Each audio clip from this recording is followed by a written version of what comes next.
Allah tadi sudah saya sampaikan ini ya, kurikulum PT Ustazah. Monggo mungkin waktu dan tempat kami persilahkan kepada Ustazah. Ya. Baik, alhamdulillah.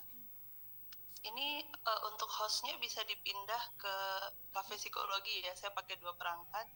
Jadi saya berbicaranya pakai nama saya dan Fitreswati, tapi share materinya pakai kafe psikologi. Jadi hostnya di kafe psikologi aja. Bisa?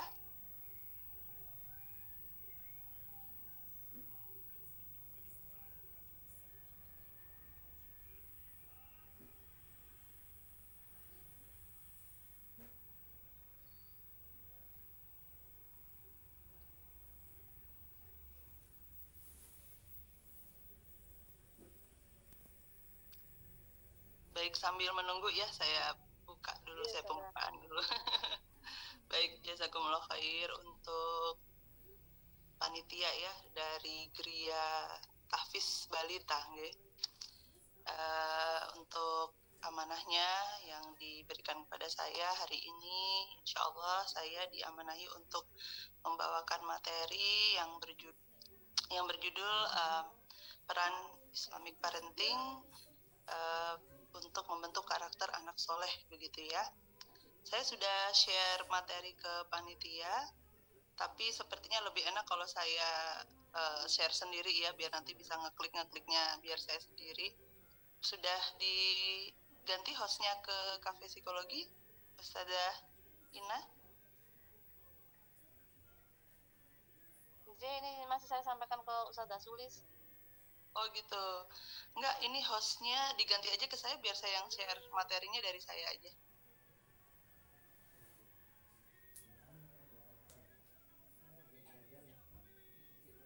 Oh sudah ya. Oh sudah, baik. Sudah hostnya ke saya. Sudah. Sebentar, saya share materi. Sudah kelihatan di layar ada PPT saya? Sudah. Alhamdulillah. Baik ya, jadi hari ini yang akan saya bawakan adalah peran Islamic Parenting dalam mewujudkan karakter anak soleh. Baik, insya Allah ini sampai jam 9 ya, Ustazah Ina. Tanya jawab berapa menit? Iya. Nanti tanya jawabnya di jam 20. Sesi tanya jawabnya di jam 20 lebih 20 sampai 20.45 atau mungkin bisa di jam 20.30. Oh, okay. Ya nanti saya diingatkan aja misalnya kebablasan ya, biasanya kebablasan. Diingatkan 10 menit sebelumnya, okay. Ya, baik. A'udzubillahi minasyaitonirrajim. Bismillahirrahmanirrahim. Alhamdulillahirabbil alamin. Allahumma sholli ala Muhammad wa ala ali Muhammad. Asyhadu alla ilaha illallah wa asyhadu anna Muhammadan abduhu wa rasuluh. Alhamdulillahilladzi hadzana li hadza wa ma kunna linahtadiya laula an hadanallah. Assalamualaikum warahmatullahi wabarakatuh. Waalaikumsalam warahmatullahi wabarakatuh. Alhamdulillah di bulan Syawal nih ya. Ini pertama kalinya saya setelah vakum 2 bulan karena saya baru melahirkan. Jadi saya ketika hamil di trimester 3 off ya semua. Alhamdulillah di Gria Tahfiz Balita ini pertama kali saya menerima kembali untuk aktivitas menjadi pemateri ya. Jadi di bulan Syawal setelah libur panjang ya, alhamdulillah hari ini saya bisa berbahagia ya. Saya selalu berbahagia ketika diamanahi untuk berbagi ilmu.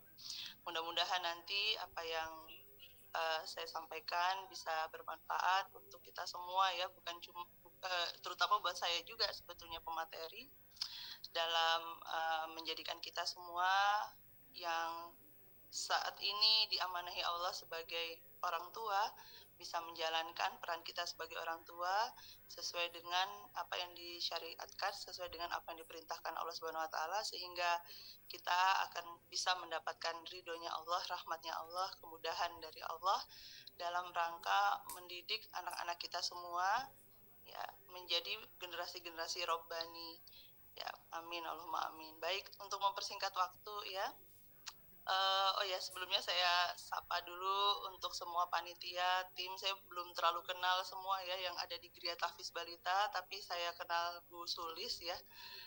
Sudah pernah beberapa kali berinteraksi. Ya kalau yang lain saya belum kenal, salam kenal sama Ustazah Ina dan juga tim yang lain.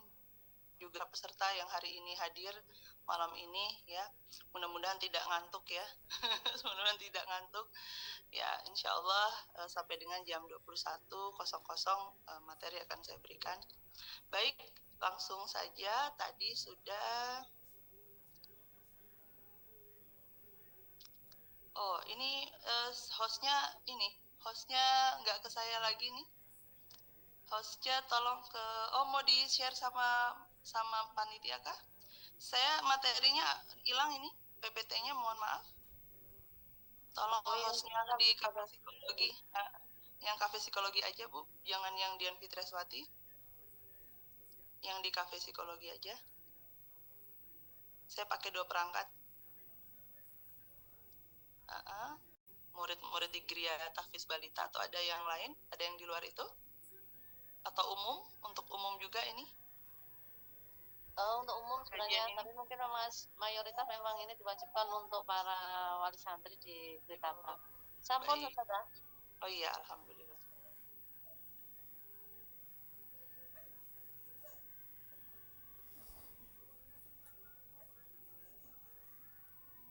Baik. Kita mulai di pemahaman ya tentang parenting Islami itu apa. Ya, saya rasa semuanya juga mengerti dan memahami ya. Intinya parenting Islami itu adalah ketika kita menerapkan cara mendidik anak, ya, cara mengasuh anak itu kita menyesuaikan dengan ajaran Islam. Pegangan kita, pedoman kita adalah ajaran Islam yang didasarkan dari Al-Quran dan Sunnah, ya, Sunnah dari Rasulullah SAW. Jadi ketika kita mau mendidik anak kita dengan metode parenting Islami, karena metode mendidik anak itu ada macam-macam ya. Ada yang kalau di ilmu psikologi itu ada yang permisif ya, yang jelek itu ada 2 ya, permisif dan otoriter ya. Permisif itu adalah ketika kita mendidik anak kita tanpa aturan ya, kontrolnya kurang tapi afeksinya tinggi ya. Itu seperti kita mendidik anak gak ada aturannya, dibebasin aja ya. Ada yang bilang permisif itu dimanjakan. Nah, ini pola asuh yang buruk ya. Kemudian otoriter ya, mungkin banyak yang tahu juga otoriter itu ketika kita mendidik anak dengan kontrol yang tinggi tapi afeksinya minim ya, kasih sayangnya minim, sehingga anak merasa orang tua memperlakukan dirinya dengan kasar gitu ya, dengan agresi ya. Nah, itu dua pola asuh ini itu adalah pola asuh yang buruk yang tentunya akan menjadikan karakter anak kita karakter yang tidak sesuai dengan harapan kita di kemudian hari gitu ya. Nah, yang bagus adalah otoritatif atau bisa dikenal demokratis ya, itu kontrolnya tinggi tapi kasih sayangnya tinggi juga ya. Jadi balance, kontrolnya tinggi, kasih sayangnya tinggi juga. Nah, itu nanti yang akan menjadikan anak kita tumbuh dengan baik. Nah, parenting Islami ini salah satu metode tambahan gitu ya dalam mendidik anak ya, di mana di dalam parenting Islami tentunya adalah metode pendidikan anak, pengasuhan anak yang terbaik harusnya ya, yang kita yakini sebagai yang terbaik dan memang pasti yang terbaik karena dari Allah. Sumber ilmu pengetahuan itu ada di Al-Quran dan Al-Hadis ya, termasuk ilmu mendidik anak ya. Ketika kita berbasis pada Al-Quran dan Al-Hadis yang dari Allah, mutlak pasti itu adalah yang terbaik. Sebagai seorang muslim ya, kita ingin di label Allah sebagai mukmin juga, orang yang beriman. Orang beriman itu apa-apa dalam hidupnya pedomannya adalah selalu Al-Quran dan hadis. Pun ketika kita diamanahi sebagai orang tua, pedoman kita pun juga adalah Al-Quran dan hadis. Jadi parenting Islami adalah kegiatan mengasuh anak, metodenya ya kita berbasis pada Al-Quran dan hadis. Itu intinya ya. Dalam parenting Islami ya, ketika kita betul-betul bisa menjalankannya dengan sesuai parenting Islami itu sendiri, karena ada banyak orang tua yang iya saya mendidik anak dengan Islami gitu ya, tapi ternyata tidak tepat atau jadinya tidak tidak sesuai dengan harapan ya. Karena apa? Tidak punya dasar yang kuat untuk menjadikan apa yang menjadi ruhnya parenting Islami itu. Ya, tidak kuat dasarnya karena tidak memahami atau tidak ada ilmunya atau kurang ilmunya. Ya, karena banyak sekali ya di praktikan saya itu datang para orang tua ya yang mengaku cara mendidiknya Islami, tapi ternyata anak-anaknya tumbuh menjadi anak-anak yang subhanallah ya, banyak masalah gitu. Masalahnya pun serem-serem ya. Ada yang padahal sudah masuk pondok tiba-tiba jadi anak yang nakal ya, sudah masuk pondok ternyata mohon maaf berzina, sudah masuk pondok ya. Ini juga yang mau kita akan bahas nanti ya. Hafalannya bagus tapi kenapa kepribadiannya buruk? Hafalannya bagus di pondok ya, tapi kenapa dia ternyata terdeteksi sebagai anak yang melakukan pelecehan seksual ya, anak yang berzina, anak yang narkoba gitu ya. Nah, ini nanti kita bahas bersama sih apa penyebabnya ya. Padahal orang tuanya sudah mengatakan bahwa dia mendidik anak dengan secara Islami gitu, base-nya Al-Qur'an dan hadis, tapi anaknya kok outputnya seperti itu. Walaupun hafalannya bagus ya. Walaupun hafalannya bagus. Baik, ini yang slide kedua ya. Yang pertama ya, yang harus menjadi pegangan kuat kita adalah ketika kita bilang ya kita mendidik anak dengan basic Al-Qur'an dan hadis. Nah, ini harus punya mindset yang sama. Ibu dan ayah mindsetnya sama ketika merencanakan mendidik anak. Merencanakan punya anak berarti kan merencanakan bagaimana mendidik anak itu harus sudah sebelum punya anak gitu ya, sudah punya mindset ini, harusnya visi misinya harus sama, yaitu berdasarkan surat At-Tahrim ya, ayat 6 surat ke-66 ya. Di sini ya kita diberi petunjuk oleh Allah Subhanahu wa taala bahwa ya kita diminta untuk menjaga diri kita dan keluarga kita dari api neraka. Saya bacakan terjemahannya ini ya. Bismillahirrahmanirrahim. Hai orang-orang yang beriman, peliharalah dirimu dan keluargamu dari api neraka yang bahan bakarnya adalah manusia dan batu. Penjaganya malaikat-malaikat yang kasar, keras dan tidak mendurhakai Allah terhadap apa yang diperintahkannya kepada mereka dan selalu mengerjakan apa yang diperintahkan. Ini mindsetnya harus sama. Jadi apa? Kita visi misinya mendidik anak ya, atau lebih global dari itu berkeluarga ya, membina keluarga sehingga ada keturunan kita beranak cucu ya, itu mindsetnya harus sama. Visi misinya adalah untuk selamat dari api neraka, atau ada bahasa lain ya, ciri visi misinya adalah ingin sama-sama bergandengan tangan masuk surganya Allah gitu ya, ingin kumpul bersama di surganya Allah, itu sama juga bahasanya ya. Kalau sudah masuk surganya Allah berarti kita selamat dari api neraka. Jadi ketika kita sudah punya visi misi mindset yang sama seperti itu, maka perjalanan rumah tangga kita ketika ada anak ya, semuanya adalah ruhnya adalah ketaatan kepada Allah. Bagaimana di setiap harinya kita sama-sama semua anggota keluarga dengan dikomandanin oleh ibu dan ayah, orang tua, itu bisa punya semangat yang terus membara, gak pernah surut untuk belajar terus bagaimana mengupgrade kualitas diri sebagai hambanya Allah. Nah itu, sehingga hari-hari pun di setiap harinya adalah tentang apa? Tentang bagaimana menjadi hamba yang semakin belajar terus, semakin tambah kualitas ibadahnya, semakin belajar terus, semakin tambah amal solehnya. Nah itu ya, dan itu pun kita terapkan ke anak-anak kita. Jadi tujuan mendidik anak ya, ketika kita sudah tahu dari semangatnya surat At-Tahrim tadi ya, kita tahu mendidik anak itu tujuannya untuk menjadikan anak kita hamba Allah yang paling beriman, paling bertakwa, artinya yang taat kepada Allah Subhanahu wa taala. Yang menjadikan Allah itu al-ghayah, puncak dari segala tujuan hidup ya, pingin segala mimpi-mimpi, cita-cita yang ada di dunia ini semuanya koneksinya ke Allah. Nah, itu tujuan kita menjadikan anak kita ya mencintai Allah. Nah, ini ya, menumbuhkan cinta kepada Allah. Yang pertama mahabbah kepada Allah, kemudian kedua roja, yaitu berharap hanya kepada Allah, sehingga ketika dia mengalami kehidupan, peristiwa apapun yang dia alami di kehidupan ini, ya, dia hanya bergantung penuh kepada Allah. Nomor satu yang dia cari tempat untuk bergantung, bersandar, berharap, minta pertolongan itu adalah Allah dulu, nomor satu. Ya, berharapnya kepada Allah, dan ketika pun dia ditolong oleh manusia, ada penolong yaitu manusia, itu hanya perantara, karena sejatinya yang menolong dia adalah Allah, ya, yang menyelamatkan dia adalah Allah, ya. Itu menumbuhkan roja dari di anak kita, ya. Kemudian yang ketiga adalah khauf, takut kepada Allah. Ini yang kita tumbuhkan, ya, yang kita tumbuhkan adalah rasa takut kepada Allah. Nah, nanti kita bahas lagi ini di usia-usia berapa nih untuk menumbuhkan yang tepat, untuk menumbuhkan mahabbah, untuk menumbuhkan roja, untuk menumbuhkan khauf, nanti ada di slide berikutnya, ya. Nah, 3 ini adalah pilar mendidik anak ala parenting Islami.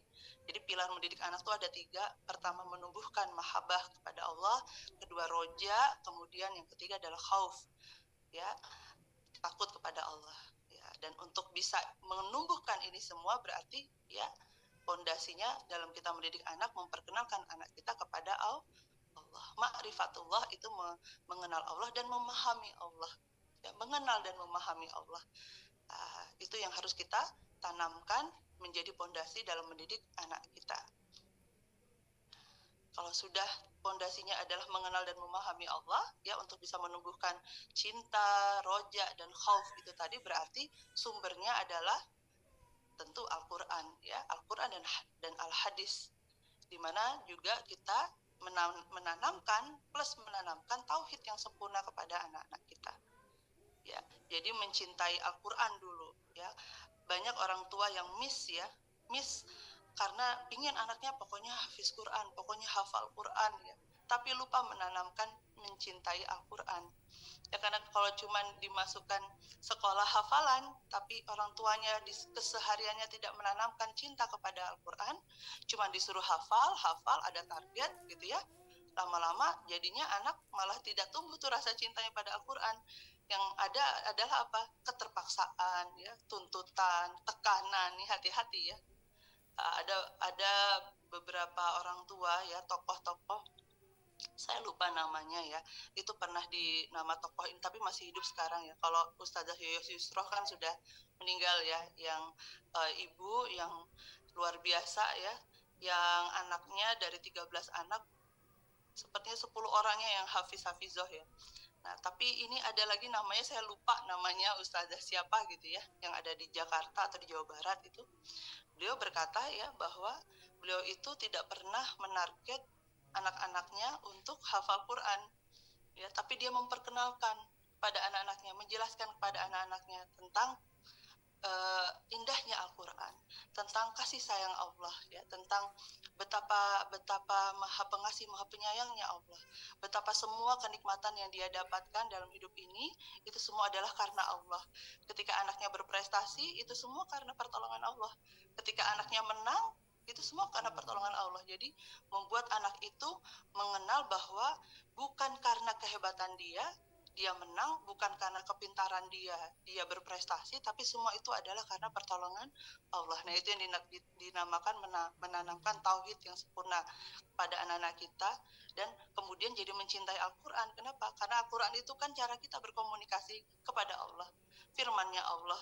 Allah berbicara kepada kita, ya. Ketika kita sudah menanamkan itu kepada anak kita, dia sudah cinta kepada Allah lewat dia cinta kepada Al-Quran. Ini kata Ustazah ini, ya, yang dia diwawancarai, yang anaknya juga hafizoh 10 orang itu, ya. Kemudian setelah cinta, ya, ternyata itu sudah jadi semangat sendiri dia untuk menghafal, ya. Jadi tidak perlu lagi ditekan, tidak perlu lagi dimarahi, tidak perlu lagi ditarget-target. Ternyata anaknya sudah punya target sendiri, ya, karena sudah tumbuh cinta kepada Allah, karena sudah tumbuh cinta kepada Al-Quran, dan sudah memahami apa urgensinya untuk menghafal Quran, apa urgensinya untuk memahami Al-Quran, ya, sehingga tercipta sendiri semangat untuk menambah hafalan, semangat untuk mempertajam hafalannya, untuk menghafal Al-Quran, ya.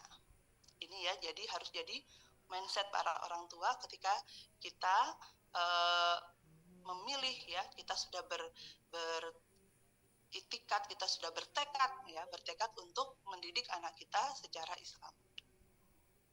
Jadi mendidik anak itu juga ya, menurut para pakar pendidikan Islam ya, itu ada dua fase. Yang pertama mendidik anak sebelum dilahirkan, dan kemudian yang kedua setelah dilahirkan.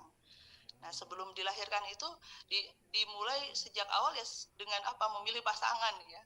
Dengan memilih pasangan yang visi misinya seperti tadi yang sudah kita bahas.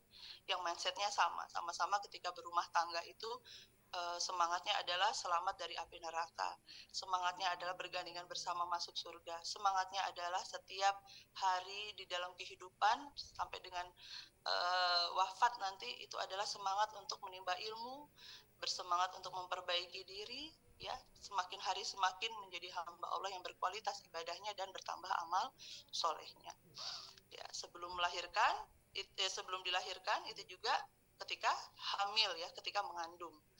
Nah, ketika mengandung itu pun sudah dimulai mendidik anak-anak kita.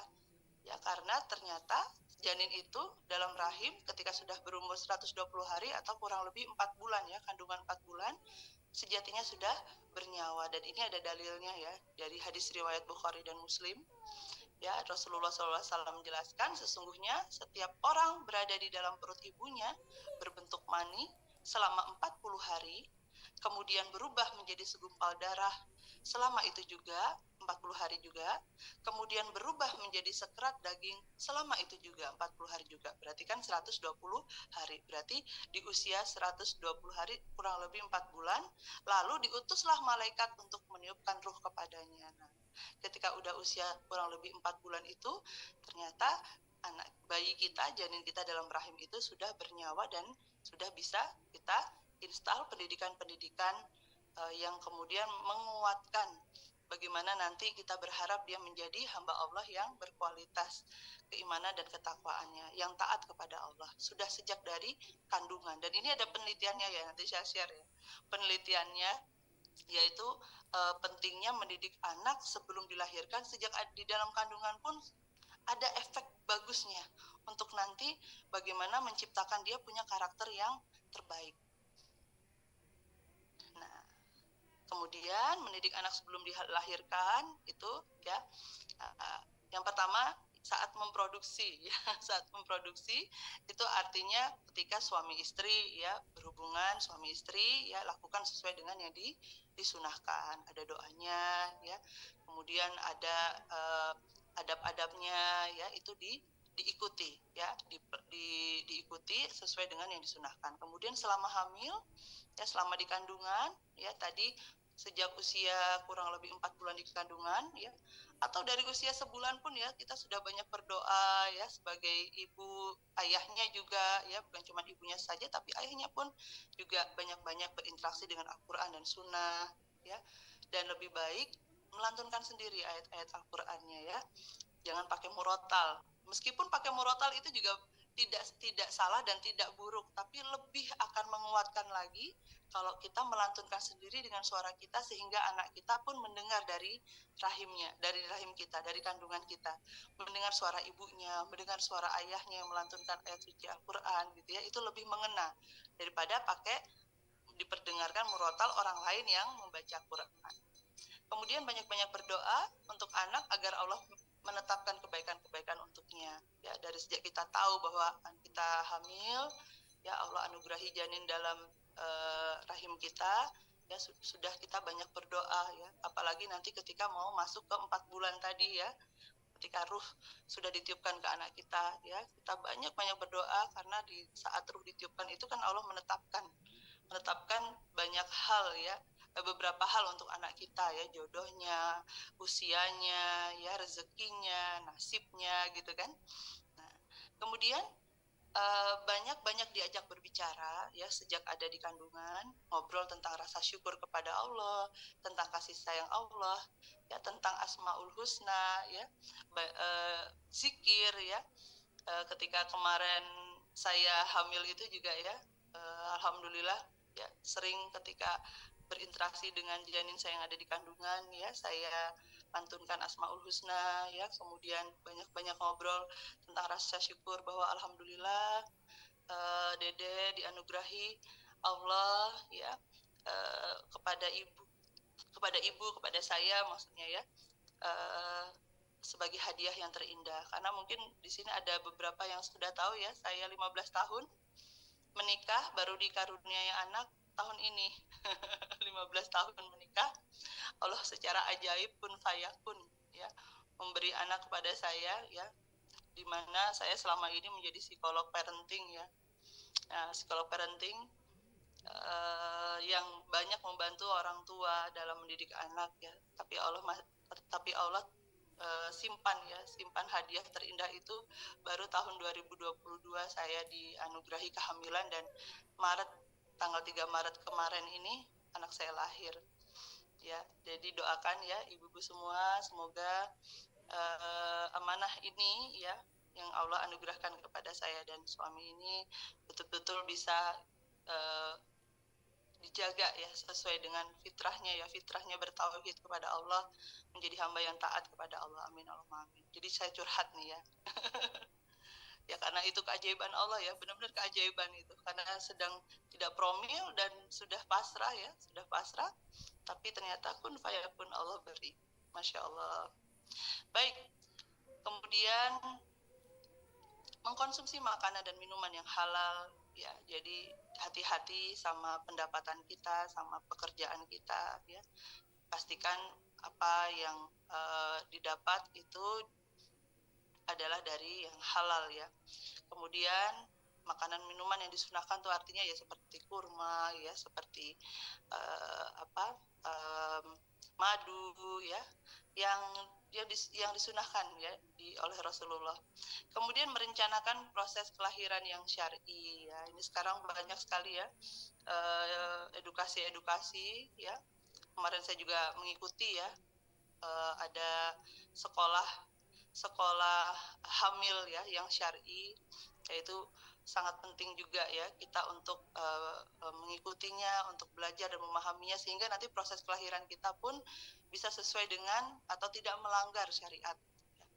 Memilih bidan, memilih dokter ya, kalau bisa yang memahami agama gitu ya, supaya nanti proses kelahiran kita pun proses kelahiran yang menenangkan dan menenteramkan ya, karena dokter bidannya berdoa, dokter dan bidannya menjalankan perintah Allah, itu lebih menenangkan kita. Dan kemudian mungkin bisa diperbolehkan ketika proses melahirkan itu diperdengarkan ayat-ayat Al-Quran ya. Alhamdulillah saya kemarin melahirkan juga ya, requestnya diperdengarkan ayat Al-Quran, diperbolehkan, karena dokternya pun dokter yang memahami agama. Nah itu penting ya, untuk nanti dalam proses kelahirannya ya, bisa lebih menyamankan kita, dan prosesnya pun jadi lebih menenangkan ibu dan anak pun. Nanti ketika lahirnya ketika diperdengarkan ayat-ayat suci Al-Quran, ketika keluar dari rahim kita, langsung yang pertama dia dengar adalah lantunan ayat-ayat suci Al-Quran. Kemudian berikutnya meningkatkan kualitas ibadah dan memperbanyak beramal soleh selama dalam kehamilan ya, yang diniatkan untuk supaya anak kita yang ada di kandungan ini bisa menjadi anak yang soleh gitu ya. Kemudian proses kehamilan kita lancar, proses kelahiran persalinan pun lancar. Demikian sekarang yang setelah melahirkan ya, setelah dilahirkan, mendidik anak setelah dilahirkan. Yang utama menanamkan tadi tauhid yang sempurna ya, karena tujuan kita mendidik anak adalah supaya anak kita menjadi anak yang paling taat kepada Allah Subhanahu wa taala, paling beriman dan bertakwa kepada Allah Subhanahu wa taala. Mendidik anak setelah dilahirkan ya, tadi sudah saya bahas sedikit proses melahirkan ya, minta diperdengarkan lantunan ayat-ayat Al-Quran dan nama-nama Allah kepada bidannya, kepada perawatnya, kepada dokternya ya, sehingga anak ketika lahir keluar yang didengar adalah ayat-ayat suci Al-Quran. Kemudian ketika baru lahir ya, ini masih perdebatan ulama ya, maksudnya perbedaan pendapat ya tentang diazankan ya. Ya, kalau yang meyakini boleh diazankan ya diazankan ya, yang tidak meyakini ya mungkin bisa dilantunkan ayat-ayat suci langsung bapaknya mengaji, ibunya mengaji di telinga anaknya ya. Kemudian Nina Bobo jangan pakai lagu Nina Bobo ya, yang dulu dari dulu kita tahu itu ya. Kita Nina Bobokannya dengan lantunan ayat-ayat Al-Quran dan nama-nama Allah. Makanya orang tua pun, ayah ibu pun harus punya simpanan hafalan ya, simpanan hafalan supaya nanti sekalian murojaah. Nina boboin anak sekalian murojaah ya. Nah, menyusui juga ya, menyusui ya, kegiatan menyusui ini kegiatan yang sedang menumbuhkan bonding yang kuat ya, kedekatan emosi yang kuat antara ibu dan anak ya. Maka kegiatan menyusui harusnya kita fokus ya sama anak, karena banyak orang tua yang ketika menyusui main HP ya, menyusui sambil nonton TV ya. Itu bukannya tidak diperbolehkan tapi rugi ya. Tapi rugi ya. Rugi karena ketika menyusui harusnya kita bersama anak kita saling tatap mata gitu ya. Kemudian kita sambil melantunkan ayat-ayat Al-Quran atau sambil mendoakan dia, yang dia dengar apa isi doa-doa kita, sambil kita menanamkan tauhid, jadi menyampaikan tentang rasa syukur kepada Allah yang sudah menganugerahi ASI untuk anak kita ya, dengan bilang, Dede ini ASInya alhamdulillah lancar, ASInya ini adalah anugerah dari Allah, terima kasih kepada Allah karena sudah kasih ASI buat Dede ya, ASInya semoga selalu lancar, selalu berlimpah, selalu cukup buat Dedek, membuat Dedek kenyang, tenang, menjadi anak yang soleh, menjadi anak yang berakhlak mulia dan bisa membuat Dedek bobo nyenyak. Nah, seperti itu ya, ditanamkan tauhid dengan sambil menyusui dengan kata-kata yang menghubungkan segala kenikmatan itu dari Allah gitu ya. Kalau kita mendapatkan peristiwa apapun itu bisa terjadi atas izin Allah ya. Jadi anak kita pun bisa mengenal Allah ya sejak bayi. Diajak berterima kasih kepada Allah yang sudah menganugerahi ASI untuk Dede ini, tadi sudah saya sampaikan ya. Kemudian diajak berdoa kepada Allah, semoga Allah melancarkan dan memudahkan ASI dikonsumsi Dedek bayi dan menjadikan ASI yang dikonsumsi membuat Dedek bayi menjadi anak yang soleh, sehat, berakhlak mulia. Ya, tadi sudah saya sampaikan. Baik. Selanjutnya. Ya. Pentingnya menanamkan tauhid kepada Allah SWT. Kenapa? Karena tauhid itu fitrah yang harus dijaga dan dikuatkan. Ya, fitrah itu berarti origin itu artinya bawaan dasar ya. Jadi setiap manusia itu ternyata mau agamanya apapun, ketika lahir itu sudah membawa tauhid. Ketauhidan. Jadi bukan seperti kertas kosong. Ya, ini semua tertulis ya, dalilnya ada di surat Al-A'raf surat ke-7 ayat 172. Saya baca terjemahannya saja. Auzubillahi minasyaitonirrajim. Bismillahirrahmanirrahim. Dan ingatlah wahai Muhammad ketika Tuhanmu mengeluarkan zuriat anak-anak Adam turun-temurun dari tulang belakang mereka, dan ia jadikan mereka saksi terhadap diri mereka sendiri sambil ia bertanya dengan firman-Nya, bukankah aku Tuhan kamu? Mereka semua menjawab, benar, engkaulah Tuhan kami. Kami menjadi saksi. Yang demikian supaya kamu tidak berkata pada hari kiamat kelak, sesungguhnya kami adalah lalai, tidak diberi peringatan tentang hakikat tauhid ini. Ya, dan ini banyak sekali penelitiannya ya, bahwa setiap manusia itu punya kecenderungan mentauhidkan Allah Subhanahu wa taala, punya keyakinan bahwa punya pegangan, terinstal di dalam dirinya bahwa Tuhan itu esa. Penelitiannya itu terkait dengan ketika manusia, ini termasuk teman saya ya, waktu S2 dia meneliti tentang ini juga, bahwa setiap manusia itu ternyata ditanamkan tauhid ya, mau dia percaya atau tidak sama Tuhan, mau dia agnostik, ateis, agamanya bukan agama Islam ya. Dan itu terlihat ketika dia sedang berada di peristiwa yang mengancam nyawanya. Ya, jadi ada orang ya yang ketika dia terancam nyawanya, misalnya salah satu situasinya adalah ketika ada di pesawat terbang, kemudian pesawat terbangnya itu sedang turbulence ya, kemudian sepertinya mau jatuh ya, dia merasa nyawanya terancam, padahal dia adalah orang yang tidak percaya dengan agama, tidak percaya sama Tuhan, ya, tapi kemudian bisa menyebut, berteriak, minta tolongnya kepada Tuhan, kepada Tuhan. Jadi setiap manusia itu ternyata ketika di titik di mana dia tahu tidak ada manusia siapapun yang menolong dia, selalu ada kecenderungan untuk berkomunikasi atau mengingat bahwa ada yang lebih besar dari dirinya, dari alam semesta ini, yaitu Tuhan, ya, yang Maha Esa.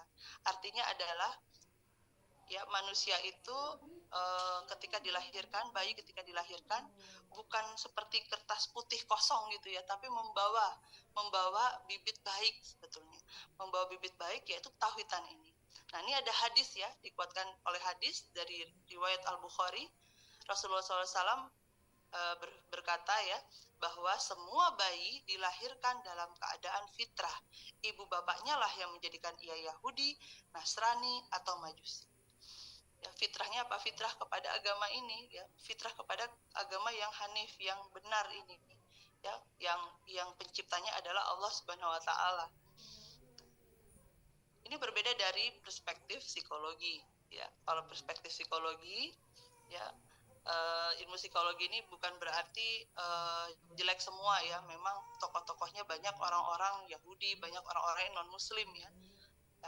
Tapi meskipun begitu ada banyak beberapa ilmu psikologi yang memang bagus, ya, untuk kemudian membuat kita paham bagaimana memahami perilaku seseorang, bagaimana mendidik anak-anak. Psikologi itu kan ilmu tentang perilaku manusia, ilmu tentang bagaimana manusia berperilaku, juga terkait dengan bagaimana kesehatan mental.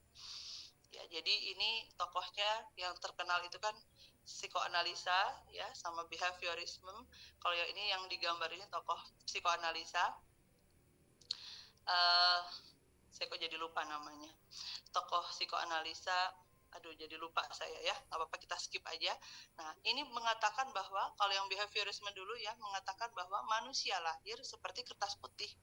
Bagaimana dia diasuh lah yang akan mewarnainya menjadi baik atau buruk.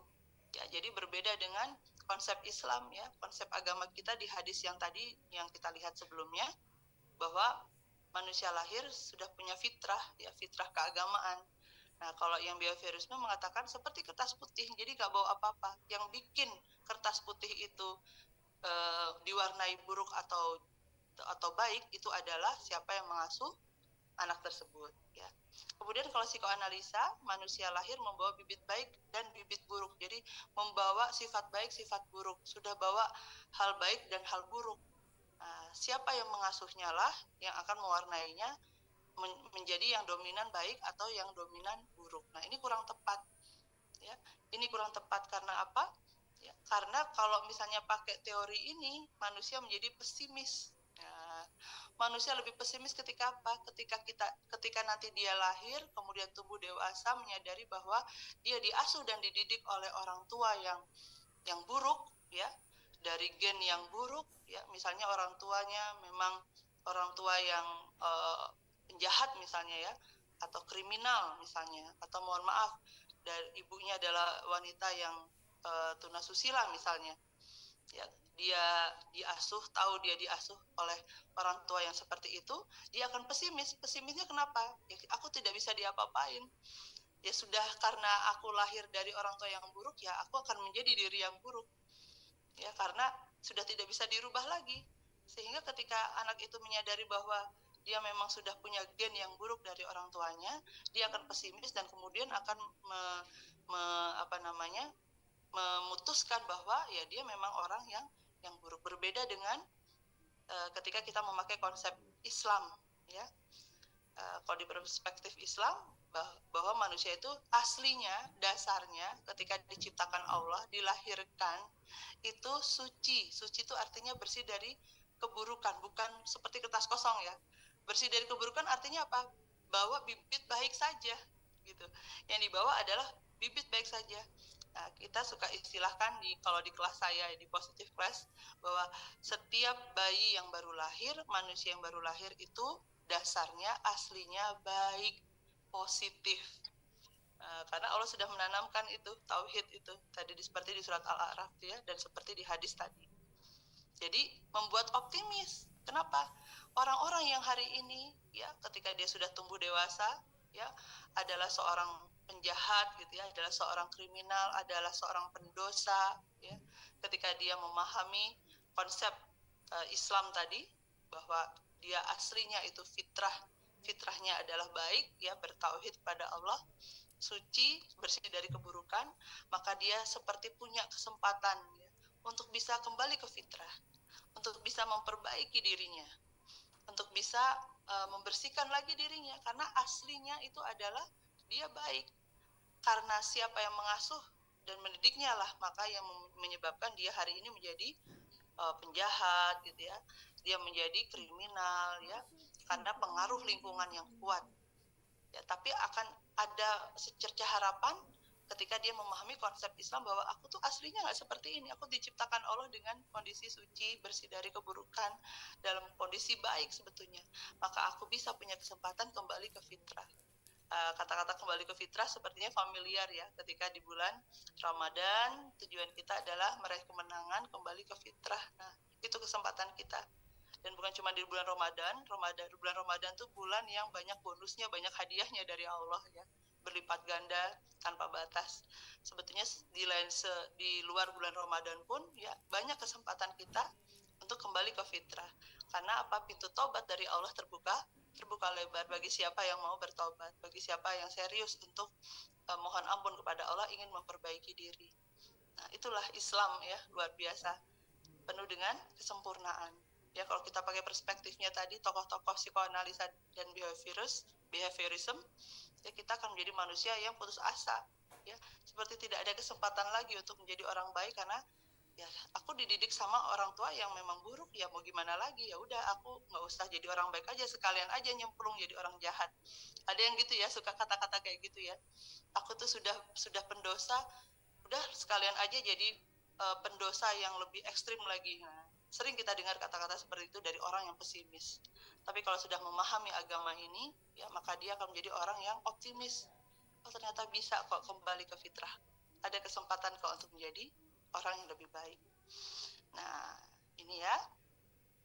Jadi di surat Ar-Rum ya, ternyata ada kata-kata fitrah ya, di dalam Al-Quran, surat Ar-Rum, surat ke-30 ayat 30. Bismillahirrahmanirrahim, maka hadapkanlah wajahmu dengan lurus kepada agama Allah, tetaplah atas fitrah Allah yang telah menciptakan manusia menurut fitrah itu. Tidak ada perubahan pada fitrah Allah. Itulah agama yang lurus, tetapi kebanyakan manusia tidak mengetahuinya. Ya, jadi tugas kita ternyata setelah memahami ini, tugas orang tua adalah menjaga fitrah baik anak, menjaga fitrah baik anak ya, dan mengajarkan anak tentang fitrah tauhid itu ya, menjaganya dengan apa? Mengajarkan tauhid ya, mengajarkan tentang Allah, mengajarkan tentang indahnya agama ini, mengajarkan tentang kenapa kita harus mentaati Allah, apa keberuntungannya, karena orang-orang yang beruntung itu adalah yang taat kepada Allah ya. Orang yang merugi adalah orang yang durhaka kepada Allah. Itu harus kita tanamkan kepada anak kita, sehingga sudah jadi mindset. Kalau sudah jadi mindset, maka anak kita ya sudah akan langsung ya punya semangat sendiri untuk mengupgrade ilmunya, punya semangat sendiri untuk kemudian menjadi pribadi yang semakin baik dari hari ke harinya. Menghafal Al-Quran pun bukan karena terpaksa, bukan karena takut sama orang tuanya, bukan karena ingin ngebanggain orang tuanya, tapi dia paham pentingnya buat dirinya ya, sehingga menghafal Al-Quran sudah menjadi kebutuhan bagi dirinya. Nah, ini makta fitrah ya, intinya sifat pembawaan sejak lahir ya.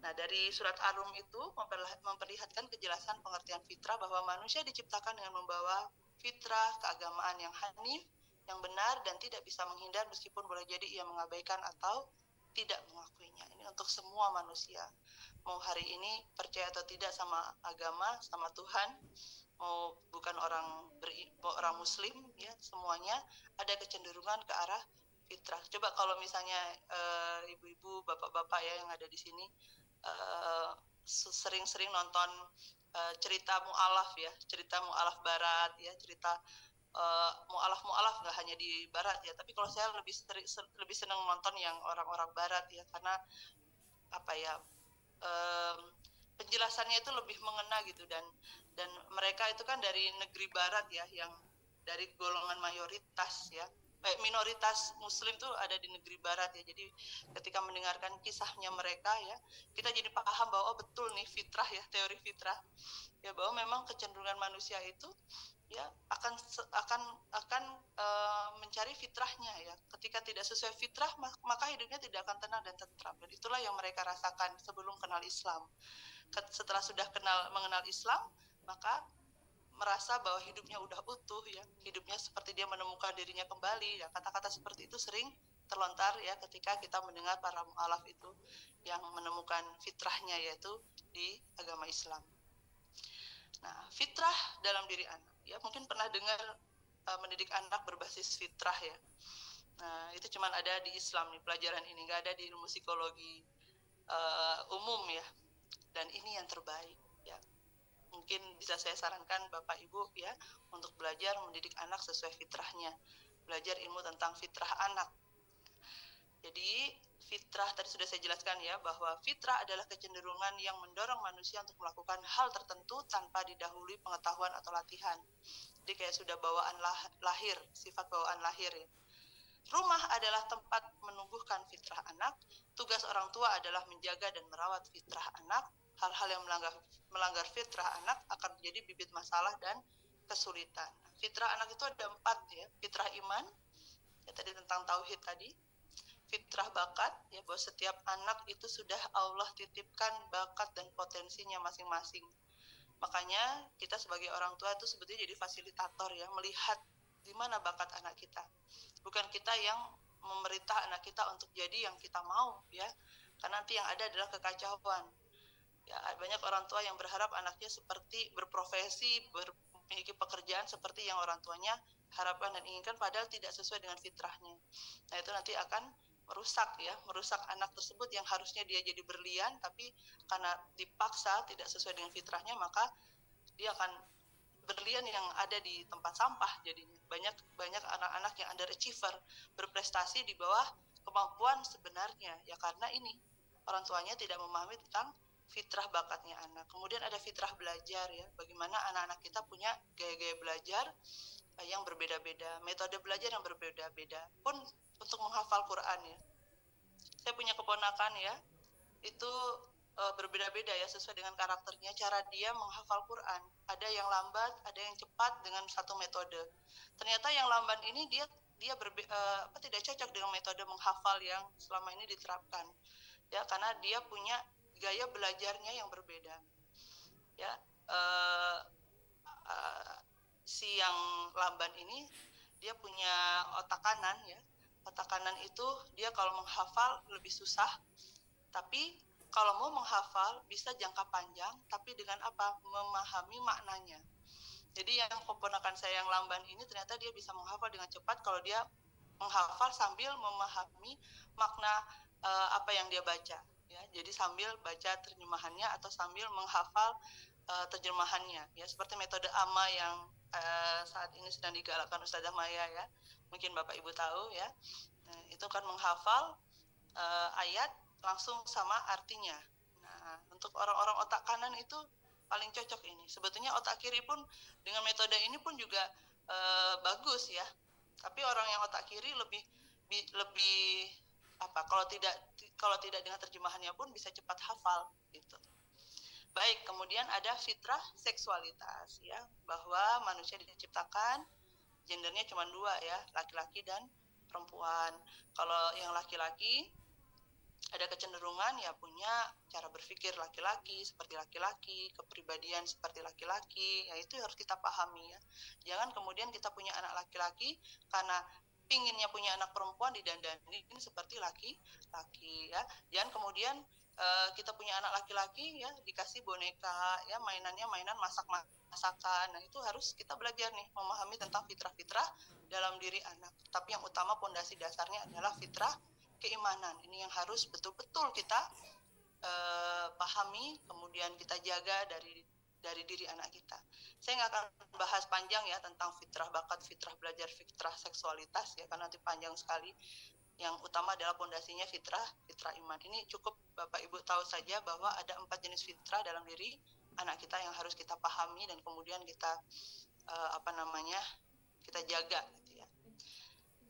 Nah, ini saya skip aja ya. Tadi sudah saya share ya bagaimana cara menumbuhkan tauhid yang sempurna ya sama anak-anak, kepada anak kita gitu. Jadi kita biasakan ya ketika dapat kenikmatan ya, dikadoin sama pamannya, bibinya, budenya, pakdenya, atau gurunya, atau temannya, sahabatnya, ya kita ingatkan bahwa berterima kasihnya sama Allah terlebih dahulu, ya, karena nikmat itu meskipun datangnya dari manusia, tapi sejatinya semuanya dari Allah. Kemudian diajarkan juga ketika minta sesuatu, minta kepada Allah, karena Allah lah yang maha menguasai segalanya. Allah lah yang maha kaya, semuanya ini dari Allah. Kemudian diajarkan juga bahwa segala sesuatu itu terjadi atas izin Allah, peristiwa-peristiwa baik, peristiwa-peristiwa buruk, ya, sehingga membuat anak kita pun jadi memahami bahwa kita tuh bergantungnya kepada Allah 100%. Ya, sehingga nanti akan terbiasa apa-apa curhat sama Allah, apa-apa nomor 1 kembalinya kepada Allah. Ya, ketika menginginkan sesuatu atau ketika memohon, ya, berharap sesuatu, nomor 1 adalah ingatnya kepada Allah. Nah, biasakan anak-anak kita untuk seperti itu. Kemudian memperkenalkan ciptaan-ciptaan Allah dengan mengamati alam. Maka paling bagus tuh ya kalau misalnya kita mengajak anak jalan-jalan, refreshing, rekreasi, itu adalah ke alam ya. Dari situ kita bisa mengajarkan anak tentang tauhid ini, bahwa ada gunung, ada pohon, ada pemandangan yang indah, ada sungai, ada pantai, itu semua ciptaannya Allah. Dan kebesarannya Allah, ada sesuatu yang indah di alam yang luar biasa, matahari, bintang, ya, astronomi itu juga ya. Sehingga anak akan tahu kebesaran Allah, betapa dahsyatnya Allah menciptakan itu semua ya. Maka ketika Allah bisa menciptakan itu semua, tentu Allah bisa menciptakan surga dan neraka, tentu Allah bisa menciptakan hari kiamat ya. Akan membuat dia semakin mengimani Allah. Nah, itu contoh-contohnya ya. Nah, dan ketika anak berprestasi ya, dapat ranking 1, dapat nilai yang bagus, kemudian hafalannya mungkin bagus juga gitu ya, kita ingatkan bahwa yang membuat itu semua adalah Allah, sehingga membuat anak kita tidak berbangga dengan dirinya sendiri ya, tapi kemudian ingatnya kepada Allah. Nah, ini ya tadi tentang pilihan mendidik anak ya, bahwa untuk menumbuhkan mahabbah, cinta kepada Allah itu di usia 0 sampai 6 tahun. Ini adalah usia golden years. Kalau di ilmu psikologi ya, usia golden years, usia emas. Di mana di usia emas ini kita perlu sekali menginstal hal-hal yang positif, yang baik untuk pertumbuhan anak di kemudian hari. Kalau misalnya kita salah install di usia 0 sampai 6 tahun, ya, diinstal dengan hal-hal yang buruk misalnya, itu pun nanti akan mempengaruhi ke depannya dia akan punya kepribadian dan karakter yang seperti apa, ya, sesuai dengan apa yang kita install di usia golden years ini. Maka di usia golden years ini kita tanamkan fondasi dasar ya, mencintai Allah ya, mengenal kasih sayang Allah ya. Makanya salah ya ketika anak-anak di usia 0 sampai 6 tahun sering diancam orang tuanya, ditakut-takuti orang tuanya, tapi ditakut-takutnya kepada Allah gitu. Banyak orang tua yang mengancamnya begini ketika anak nakal misalnya ya, atau tidak nurut ya, ancamannya begini, awas lo ya nanti dimarahin Allah gitu. Awas lo ya, Allah lihat nanti Allah nggak suka loh, nanti kamu dihukum sama Allah. Nah, itu di usia 0 sampai 6 tahun ketika Anda menanamkan itu, terinstalnya apa? Oh, Allah itu buruk, oh Allah itu menghukum, oh Allah itu marah. Ya, semestinya di usia 0 sampai 6 tahun tanamkan terus betapa kasih sayang Allah dahsyat ya, betapa Allah Maha Pengasih, Maha Penyayang ya, tentang surga ya, tentang kebaikan-kebaikannya Allah gitu ya. Saya ingat soalnya dulu waktu saya kecil ya, banyak guru-guru agama itu ya, ini semoga Allah merahmati dan mengampuni guru-guru agama saya dulu ya. Itu kalau ada murid yang nakal ya, diancamnya sama Allah ya. Nanti kalau awas lo ya kalau nakal nanti sama Allah disetrika ya di neraka gitu kan. Itu kan serem sekali buat anak umur 0 sampai 6 tahun ya. Sehingga di dalam pikirannya, oh Allah itu keras, oh Allah itu jahat gitu ya. Maka kita skip lah di umur 0 sampai 6 tahun itu cerita-cerita yang seperti itu ya. Dulu ada buku tentang siksa api neraka itu ya, siksa kubur, siksa neraka tuh ada buku komiknya tuh, ingat ya ibu bapak ya, itu yang baca anak-anak, itu harusnya bukan anak-anak yang baca. Nanti itu setelah akil balik baru cocok itu ya, buku-buku seperti itu cerita tentang azab-azabnya Allah gitu ya. Jangan diberi ke anak usia 0 sampai 6 tahun. Karena di usia 0-6 tahun kita tugasnya menumbuhkan mahabbah kepada Allah. Kemudian yang kedua roja ya, sifat roja kepada Allah, berharap hanya kepada Allah itu di usia 7 sampai 10 tahun. Kenapa? Karena ada hadis yang menyatakan bahwa anak itu diperintahkan untuk sholat mulai dari usia 7 tahun. Nah, ketika umur 10 tahun, kalau tidak mau sholat, maka boleh dipukul, ya, tapi dengan pukulan yang mengedukasi, bukan pukulan yang menyakiti, gitu ya. Nah, inilah dasarnya ini yang menyebabkan, oh, ini karena sudah dilatih untuk beribadah, karena umur 7 tahun itu juga anak usia di mana anak sudah bisa diajarkan untuk tertib, ya, untuk tertib, bertanggung jawab, ya, sudah diajarkan untuk cuci piring, makanannya sendiri, sudah diajarin untuk membersihkan kamarnya sendiri, ya, bertanggung jawab sama kebutuhannya sendiri, ya. Nah, itu usia 7 tahun memang, ya, dan sampai dengan 10 tahun. Nah, ini luar biasa sebetulnya, ada hikmah di balik dalil ini ya, bahwa anak diajarkan sholat umur 7 tahun, 10 tahun kalau nggak sholat dipukul. Ya, dipukul untuk yang pukulan mengedukasi ya. Jadi ada waktu 3 tahun ya untuk membiasakan anak dengan rutinitas, dengan kedisiplinan, ketertiban untuk sholat, menegakkan sholat, dan ibadah yang lain ya, dan juga perilaku-perilaku baik yang lain gitu di usia 7 tahun. Ada waktu 3 tahun membiasakan. Nah, 10 tahun itu adalah usia 10 sampai atau 11 tahun. Di dalam psikologi pun itu usia akil balik ya. Di ilmu psikologi kalau udah akil balik itu masuk di usia remaja awal. Dan itu usia 10-11 tahun. Usia anak SD 5-6 SD ya. Sampai kelas 1 SMP. Tapi yang 10-11 tahun itu akil balik. Dimana ketika sudah akil balik, maka anak itu sudah mempertanggungjawabkan, ya, sudah bisa mempertanggungjawabkan perbuatannya. Nanti akan ada bukti ilmiahnya, ya. Ternyata Masya Allah, kenapa anak usia akil balik itu, ya, sama Allah mulai dicatat perbuatannya, amal perbuatannya, ya, dicatatnya sama Allah kan manusia itu ketika sudah akil balik. Ternyata ada penjelasan ilmiahnya, ya, nanti next setelah ini. Kemudian yang ketiga, menumbuhkan rasa takut kepada Allah, khauf, ya, itu adalah di usia akil balik.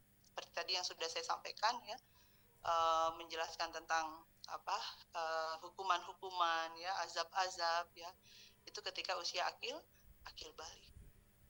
Baik, berikutnya, sebentar lagi kok ini sudah selesai. Nah, ini saya share aja beberapa penelitian ya, dari beberapa pakar ya, terutama pakar psikologi ya, pakar ahli jiwa, psikologi dan psikiater ya, tentang keajaiban Al-Quran itu berhubungan sama kesehatan otak manusia ya. Yang pertama adalah penelitian dari Dr. Cody ya, yang ada di Florida, Amerika Serikat. Dia meneliti di ahli jiwa, meneliti pasiennya, beberapa pasien yang seorang muslim, pasien yang muslim ya, dengan hanya memperdengarkan ayat Al-Quran. Ternyata dengan memperdengarkan saja sudah ada efeknya ya, dan hasil uji jawabannya ya, ternyata bacaan Al-Quran 97% dapat membuat ketenangan jiwa dan menyembuhkan penyakit. Nah, ini penelitian pertama. Yang kedua dari Malaysia ya, Dr. Nur Hayati ya, di tahun 1997 beliau menjelaskan penelitiannya ini, yang mengatakan bahwa bacaan Al-Quran dapat meningkatkan IQ anak yang baru lahir bahkan sejak di dalam kandungan. IQ, kecerdasan ya, kecerdasan intelijen ya, intelektual, kecerdasan anak dalam hal akademis ya. Nah, pun sebetulnya ada beberapa penelitian lagi yang menyatakan bahwa memperdengarkan Al-Quran itu pun juga mempengaruhi bukan cuma IQ tapi EQ anak, emotional quotient anak ya, tentang kepribadiannya, menumbuhkan kecerdasan emosi itu ya, EQ itu pun mempengaruhi baiknya kecerdasan emosi anak. Pun juga SQ, spiritual quotient ya, kecerdasan spiritual anak.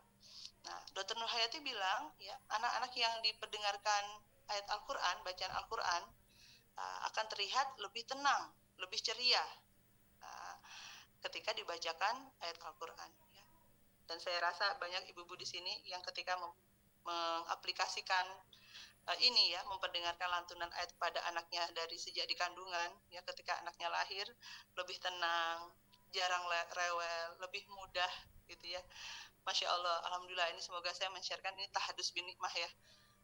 Dan saya menerapkan ini ya ketika saya hamil kemarin, dan anak saya ini termasuk anak yang mudah dan mudah-mudahan sampai seterusnya ya Allah izinkan, dan tenang. Sejak dalam kandungan juga tenang. Masya Allah ya, doakan ya Ibu ya untuk selanjutnya setelahnya, semoga tetap seperti ini. Dan orang tuanya diberi kesabaran ya untuk mendidik dan mengasuh anak, karena saya termasuk orang tua baru ya. Meskipun punya teori ilmu psikologi parenting ya, praktekan saya juga membantu permasalahan parenting ya, tapi sebagai orang tua ya, saya orang tua yang baru ya, memang orang tua yang baru. Baik, kemudian ada Profesor Dr. Salih bin Ibrahim, ya, seorang profesor ilmu kesehatan jiwa di Riyadh di Universitas Al-Imam Muhammad bin Saud Al-Islamiyah. Ya, ini penjelasannya lah, dia meneliti bersama anggota kelompoknya 170 orang ya. Hasil penelitiannya menunjukkan ketika kadar hafalan Al-Quran meningkat, maka akan meningkat pula kesehatan jiwa. Siswa yang memiliki hafalan Al-Quran yang baik pun memiliki kesehatan yang baik pula. Menghafal Al-Quran mempengaruhi kesehatan jiwa. Nah, ini penting nih ya, ini materi penting sebetulnya dalam bahasan ini yang mudah-mudahan bisa jadi fondasi mindset ayah ibu semua ya, bapak ibu semua dalam mendidik anak. Jadi ada bagian otak manusia, karena tadi penelitiannya juga menghasilkan hasil di mana Al-Quran itu mempengaruhi kecerdasan ya, mempengaruhi otaknya manusia. Ada belahan otak manusia yang itu sebagai direkturnya otak, namanya prefrontal cortex ya, yaitu otak yang di dahi manusia, tempat dahi yang buat sujud.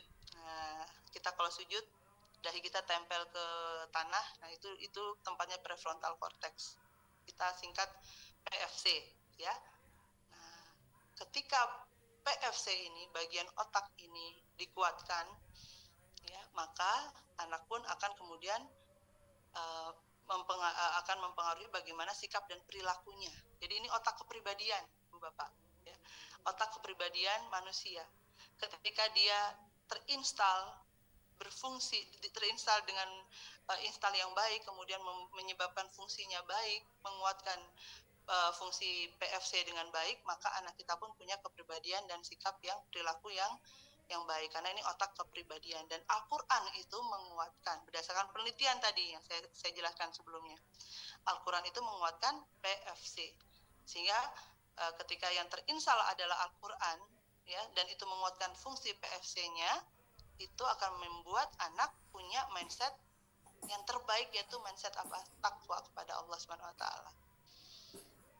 Ya, maka ketika anak diajarkan Al-Quran, diperdengarkan, dibacakan, bahkan diajak untuk menghafal Al-Quran dengan memperdengarkan dan dibacakan Al-Quran dari sejak usia 0 atau bahkan di kandungan, nah bisa dibayangkan betapa hebatnya nanti kepribadian dan sikap perilaku anak. Jadi prefrontal cortex ini ya, dia adalah direktur otak. Nah, fungsinya adalah untuk merencanakan, mengendalikan emosi, mengambil keputusan, berpikir kritis, mengontrol perilaku. Kalau disimpulkan, prefrontal cortex ini, PFC ini adalah anggota tubuh yang Allah anugerahi sehingga manusia mampu mengendalikan hawa nafsu, punya self control, sehingga manusia berbeda dengan binatang. Ketika PFC ini rusak, ketika PFC ini tidak berfungsi dengan baik, ketika PFC ini tidak terinstall dengan install yang akan bisa menguatkannya ya, maka manusia tidak ada bedanya dengan binatang karena didominasi hawa nafsu.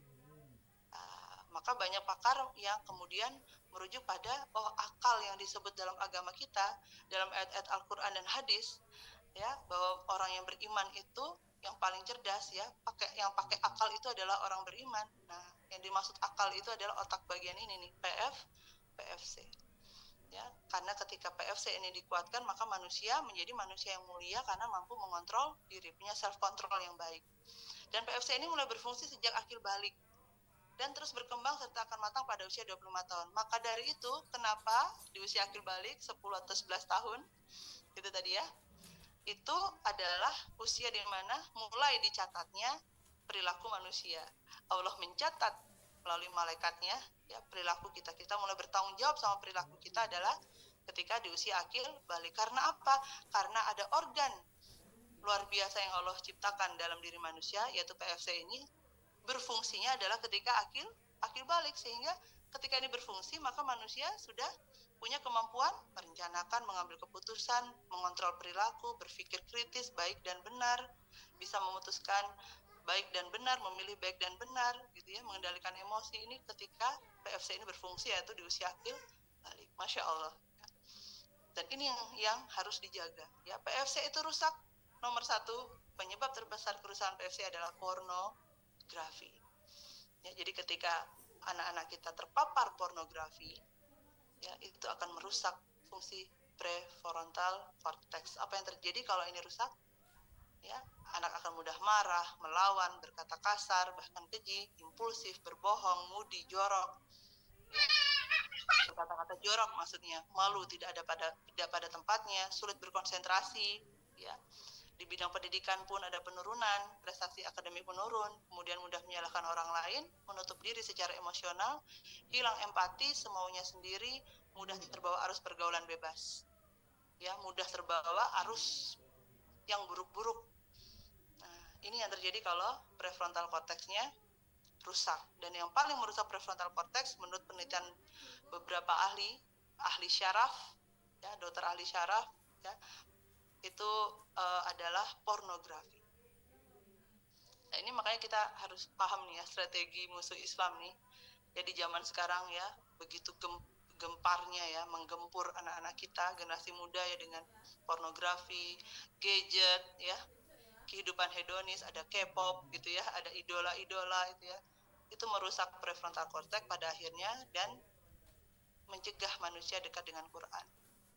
Ketika manusia dicegah dekat sama Quran, jauh dari Quran, maka mudah sekali merusak prefrontal cortex, maka manusia akan jadi manusia yang selalu menuruti hawa nafsu, ya, nggak bisa mengontrol diri. Manusia yang mulia itu karena punya kemampuan untuk mengontrol hawa nafsunya, bisa punya self control. Orang dewasa, manusia disebut dewasa, ya, itu adalah ketika dia mampu mengendalikan diri, punya pengendalian emosi yang baik, punya self control yang baik, baru disebut manusia itu dewasa. Ya, tapi hari ini banyak manusia yang usianya dewasa tapi ternyata tidak dewasa secara psikologis ya, karena masih belum bisa mengendalikan hawa nafsu. Dan ternyata penguat prefrontal cortex terbaik seperti tadi yang sudah diteliti ya, itu beberapa penelitian, sebetulnya banyak sekali penelitian, tapi cuma saya hadirkan yang terkenal aja ya, tadi ada berapa, 3 atau 4 ya. Itu ternyata Al-Quran. Maka anak-anak kita ya tadi ya kita didik secara Islami itu sejak di kandungan ya sampai nanti usia akil balik ya, itu adalah harus menguatkan kecintaannya kepada Al-Quran. Nah, menghafal Al-Quran mulai kapan? Dari berbagai penelitian menunjukkan bahwa usia paling ideal untuk menghafal Al-Quran yaitu sejak 0 sampai 8 tahun. Ya, 7 atau 8 tahun. Jadi golden years itu dulu sempat 0 sampai 5 tahun, tapi kemudian ada penelitian terbaru jadi 0 sampai 7 tahun ya. Ada juga 0 sampai 8 tahun termasuk golden years ya. Tapi kita ambil yang 0 sampai 7 tahun karena ada dalilnya. Karena kecerdasan anak mencapai 80% di usia golden years ya. Kenapa ini disebut masa keemasan untuk kemudian paling terbaik menghafal Quran? Karena kecerdasan anak mencapai 80% dan akan mencapai 100% pada usia 18 tahun. Apakah cukup hanya dengan menghafal Quran, maka prefrontal cortex akan terstimulasi dengan baik? Ya. Jadi kalau kita memahami kepentingan kita dengan Al-Quran itu kan mendengarkan Al-Quran, membaca Al-Quran, ya, kemudian menghafal Quran, mentadaburi Al-Quran, dan kemudian mempraktekkan isi Al-Quran. Ya. Tapi yang utama sebetulnya mentadaburi Al-Quran. Dengan cara apa? Maksudnya mentadaburi, dipelajari hikmahnya, inti pelajaran dari setiap surat itu apa, ya, agar kemudian bisa diaplikasikan dalam kehidupan sehari-hari. Nah, ini yang penting harus kita juga berikan kepada anak kita, bukan cuman menghafal saja, tapi mengajarkan dia tadaburnya. Setiap surat Al-Ikhlas, tadaburnya apa, hikmahnya apa, pelajarannya apa buat Muna. Surat An-Nas, surat Al-Falaq, ya, kemudian surat An-Naba, surat-surat semuanya itu ya, surat Al-Mulk. Kenapa dibaca sebelum tidur? Kenapa di malam hari disunahkan membaca surat As-Sajdah dan Al-Mulk, ya. Nah, kemudian surat Ar-Rahman, ya, anak-anak kita perlu bukan cuma menghafal tapi juga memahami apa yang dia hafal. Nah, ini dari penelitian, ya, ada peneliti pakar pendidikan parenting Islami, ya, dia meneliti kenapa banyak juga, ya, anak-anak yang hafal Quran dari sejak kecil diajarkan untuk menghafal Quran, tapi ternyata terpapar pornografi. Banyak yang terpapar pornografi, banyak yang kemudian punya permasalahan perilaku ketika sudah usia akil baliknya. Bukan cuma usia akil balik, masih belum akil balik aja sudah terpapar pornografi dan kemudian punya perilaku yang buruk. Kenapa? Padahal menghafal Quran itu saja sebenarnya sudah banyak hikmahnya, sudah banyak hal-hal baik dan keajaiban yang terjadi. Nah, ternyata karena apa? Yang pertama, ya, karena orang tua yang cuman menyerahkan anak kepada instansi, ya, menghafal Quran. Tapi orang tuanya sendiri tidak ada kecintaan terhadap Al-Quran, atau kurang mencintai Al-Quran. Jadi padahal orang tua itu adalah role modelnya anak, ya. Kalau kita mau anak kita mencintai Al-Quran, menghafal yang mencintai Al-Quran, bukan cuma menghafal Quran tapi mencintai, tapi menghafal yang mencintai Al-Quran, itu harus orang tuanya juga seperti itu, ya, baru anak kita pun akan seperti itu, ya. Ini fakta, ya, karena saya berpraktek sebagai psikolog, ya, menerima kasus-kasus banyak dari pondok. Ini mohon maaf, ya, saya nggak akan spill nama pondoknya, tapi banyak pondok yang sudah ke saya, ya, dengan anak yang cerdas, akademisnya di pondok bagus, hafalannya bagus, tapi kenapa ternyata kena pornografi dan kemudian melakukan pelecehan seksual sama temannya, bahkan ada yang terdeteksi homoseksual, ya, padahal hafalannya bagus. Ternyata ini yang tidak ditanamkan oleh orang tuanya ke dalam diri anak, ya. Cuman disuruh menghafal, tapi tidak kemudian menjadikan anak mencintai apa yang dia hafal, yaitu dengan memahami hikmahnya, dengan mentadaburi. Ya, ini sebetulnya juga kita meniru Rasulullah, ya. Rasulullah SAW itu ternyata tidak pernah mendrill sahabat-sahabat untuk menghafal Quran. Ya, Rasulullah ketika dapat wahyu langsung ada halaqah, ya, kajian, dikumpulkan sahabat-sahabatnya, diberi penjelasan, diberi pemahaman tentang tadabur, ya, ditadaburi itu ayat-ayat yang Rasulullah sudah diberi wahyu kepada para sahabatnya. Kemudian setelah para sahabatnya mengerti, memahami, dan ada tanya jawab, itu seperti madrasah Quran itu, ya, yang diasuh oleh Ustazah Maya, mentadaburi setiap surat, ya, ada tanya jawabnya. Dan setelah itu ketika sudah mendapatkan hikmahnya, para sahabat termotivasi sendiri untuk bisa menghafal. Jadi menghafal itu buah dari kemudian memahami betapa dahsyatnya hikmah yang ada di ayat-ayat dan surat-surat di Al-Quran, ya.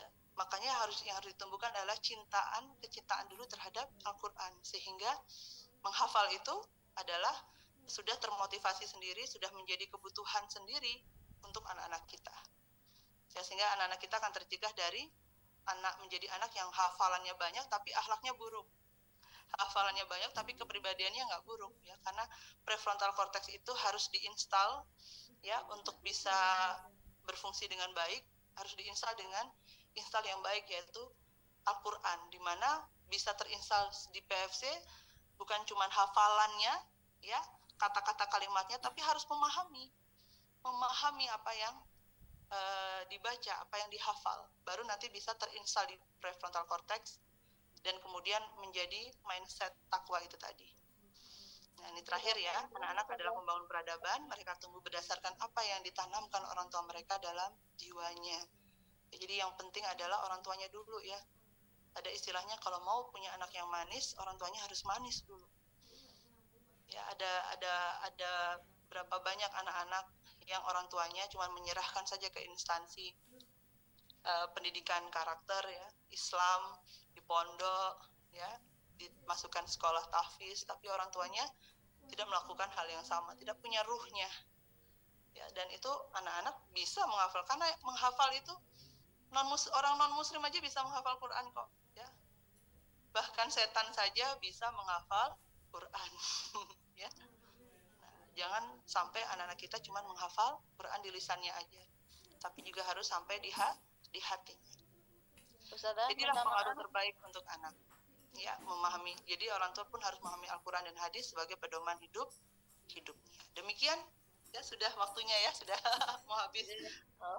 Baik, demikian materi dari saya, kurang lebihnya mohon maaf. Saya serahkan kepada MC, kepada Ustazah Ina. Monggo. Masya Allah, jazakillah khairan kasiran Ustazah. Dia sudah menyampaikan materi yang luar biasa, nggih. Masya Allah, memang ilmu parenting ini memang sangat dibutuhkan ya, apalagi di zaman sekarang ini, di zaman banyaknya anak-anak yang tergoda dengan HP dan lain sebagainya, nggih. Insya Allah itu, Masya Allah luar biasa ilmunya malam hari ini. Jadi, mungkin karena sudah semakin malam, nggih, langsung ke ini aja, sesi tanya jawab. Monggo, saya persilahkan yang mau bertanya bisa langsung mungkin buka mic atau mungkin ditulis di kolom chat nih. Monggo.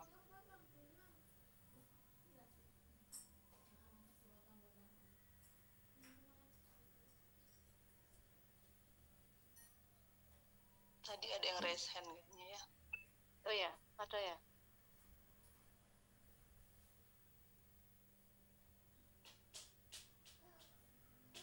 Apa nggak jadi? Tadi ada Bu Ratna sama Azam. Ada mungkin. Saya nggak pakai laptop misalnya. Ada mungkin yang resen tadi ya? Iya, saya. Iya, Ibu Ratna ya. Oh, deh. Monggo. Iya.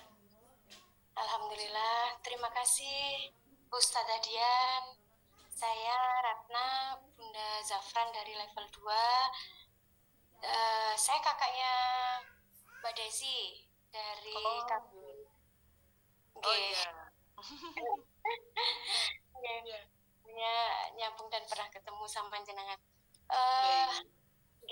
Yang akan saya tanyakan tadi di sini memang sudah dipaparkan untuk itu nggih, menumbuhkan anak cinta Al-Qur'an itu dimulai dari mahabbah, rozak sama khauf. Untuk mahabbah itu di usia 0 sampai 6 tahun, biar anak-anak itu dalam menghafal Al-Qur'an itu tanpa disuruh dan ada kesadaran sendiri, itu dimulai dari anak harus cinta kepada Allah. Sedangkan kalau untuk di usia 0 sampai 6 tahun itu kan kita menumbuhkan rasa cinta itu kan sangat sederhana, yang dekat dan mudah dipahami oleh anak-anak. Sedangkan kalau untuk menumbuhkan agar dia dapat melaksanakan sendiri tanpa suruhan, itu sepertinya nanti di usia kalau dia di akhir balik ketika dia bisa membedakan benar salah kayak gitu. Berarti kalau untuk anak usia 0 sampai 6 tahun ini kan masih harus dengan pendampingan, harus dengan pembiasaan kayak gitu-gitu nggih. Apa benar seperti itu? Tapi kalau memang bisa dilakukan, bisa dikiring lebih biar lebih cepat masuk untuk anak itu dapat dengan reaksi dan responnya sendiri, itu seperti apa nggih? Lebih tepatnya gitu. Iya. Barakallah, pertanyaannya bagus ya. Ya, jadi yang penting, yang utama, karena usia 0 sampai 6 tahun ketika masa kanak-kanak ya, itu tujuannya adalah menumbuhkan cinta kepada Allah. Itu sama dengan menumbuhkan cinta kepada Al-Quran dan As-Sunnah. gitu ya.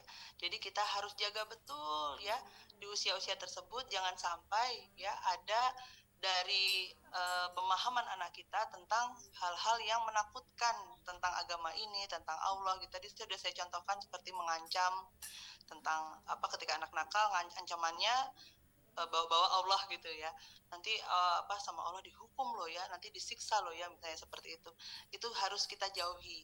Tapi banyak-banyaklah ya ketika di usia 0 sampai 6 tahun kita sampaikan tentang kasih sayang Allah, tentang betapa baiknya Allah, tentang betapa maha pengasih maha penyayangnya Allah ya, tentang surga ya, tentang betapa apa manfaatnya dari kita mentaati Allah gitu ya.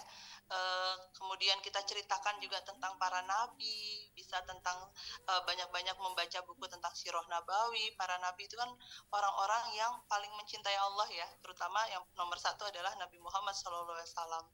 Bisa kita tauladankan dari kisah para nabi, terutama Nabi Muhammad ya, di mana beliau adalah manusia yang paling nomor 1 lah dalam kecintaannya kepada Allah Subhanahu Wa Taala. Ya, jadi seperti itu. Nah, dan untuk hafalan ya, tadi ditanya untuk hafalan, jadi bagaimana ya, karena kan belum bisa ditanamkan cinta kepada Al-Quran dulu karena masih anak-anak. Nanti ketika akil balik tuh baru kelihatan cintanya kepada Al-Quran gitu ya. Nah, untuk anak-anak ya kita terus tanamkan cinta kepada Al-Quran, meskipun kita belum melihat nih dia cinta sama Al-Quran, tapi ada loh ibu anak-anak yang di usia gitu sudah cinta sama Al-Quran, dan banyak ya, saya sudah banyak melihat anak-anak yang betapa mencintai Al-Quran ya di usia itu ya. Tentu usia 0 enggak ya usia TK, SD gitu ya, SD kelas 1 ya, itu sudah ada tuh kelihatan, meskipun bukan kelihatan yang akurat 100%, tapi kita tahu oh anak ini cinta Al-Quran. Maka hobinya adalah ya minta uminya, minta abinya untuk ayo nambah hafalan, dia sendiri yang minta gitu loh. Nah, itu buahnya ketika kita sudah tahu oh anak ini sudah cinta nih sama Al-Quran, dia sendiri yang minta nambah hafalan, dia sendiri yang minta untuk ditemanin murojaah sama abi sama uminya. Nah, itu salah satu tandanya ya bahwa oh anak kita sudah cinta Al-Quran. Kemudian tadi pertanyaannya apa lagi? Saya agak lupa. Apa sudah terjawab semua? Sudah ya. Semakin mendekatkan anak dengan sirah-sirah kayak gitu itu semakin ya. Dan outputnya ini anak-anak akan apa namanya ketika membahas sesuatu yang dia cintai dan dia sukai adalah berkaitan dengan agama ini gitu. Ketika membahas tokoh idola ya bukan Superman, bukan Batman gitu ya, tapi Nabi Muhammad gitu ya, atau dia mengidolakan Abu Bakar, Umar ya, sahabat-sahabat Nabi ya. Itu sudah output dari oh sudah cinta nih sama sunnah, oh sudah cinta nih sama Al-Quran, dan dia senang sekali ketika diperdengarkan Al-Quran, dan kemudian abi uminya disuruh menceritakan tentang tadabbur Quran itu ya, karena kita sudah terbiasa mengajarkan anak tadabbur. Kan ada tuh buku kalau ibu-ibu mau belajar ya, ada tadabbur juz 30 atau tadabbur Quran, yang saya tahu yang juz 30 karena saya punya ya, itu untuk anak-anak, jadi pakai bahasa anak-anak ya. Jadi ketika dia mendengarkan Al-Quran ya, karena anak-anak kan mudah ya menghafal ya, kalau udah sering dengar pasti mudah hafal. Nah, plus itu jangan lupa kita ngajarin tadaburnya. Hikmahnya apa surat ini yang dibaca, yang dihafalkan, yang didengarkan, kita kisahkan, kita ceritakan, kita sampaikan. Nah, ketika anak-anak sudah umi, abi ya, ayah, bunda, ini dong ceritain dong tentang surat Al-Falaq, ceritain dong tentang Al-Fil ya, surat Al-Fil, tentara gajah. Nah, itu sudah tanda-tanda nih anak kita ada tanda-tanda cinta Al-Quran. Begitu ya Ibu Ratna? Ya, alhamdulillah, terima kasih. Karena kan dengan cerita-cerita itu anak semakin penasaran, anak-anak semakin terpacu dari situnya. Iya sekali. Iya. Yang utama jangan sampai anak tertekan menghafal Quran ya. Jangan sampai anak ketika menghafal merasa tertekan atau tertarget ya, sehingga dia menghafal cuma di lisan. Karena dia nggak kelihatan ya kalau dia tertekan, karena anak ketika ditarget atau dituntut untuk menghafal Quran pasti ada embel-embel dari orang tuanya ya. Kalau dia tidak mau menghafal berarti bukan anak yang baik gitu. ya, sehingga anak itu jadi menahan diri, akhirnya menghafal cuma di lisan, dan kemudian akan mudah terpapar hal-hal buruk yang tadi sudah saya sampaikan ya. Dan ternyata hafalannya bagus tapi ternyata akhlak dan kepribadiannya tidak ikut bagus. Nah, itu yang harus hati-hati sekali kita para orang tua. Oke. Terima kasih. Ya, sama-sama. Oke, lanjut ke pertanyaan kedua aja, Ustazah. Oke. Ini ada yang menanyakan.